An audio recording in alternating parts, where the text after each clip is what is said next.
So our first step is what we're gonna do. We're gonna take the wires from the door and we're gonna pick 3 wires and put them in 2, 3, and 4. Then we're going to take the blue box and we need to match whatever wire we've put as positive into V positive.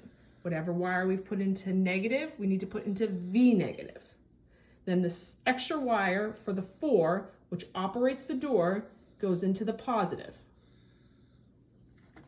We then need to take the extension cord and we have neutral and live.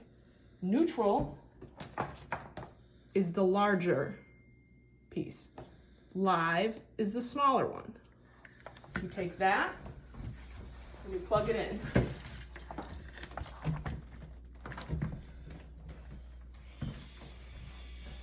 That, therefore, has the door operating. When we take the magnet and we put it on the green, it throws all of the latches and the locks on the door.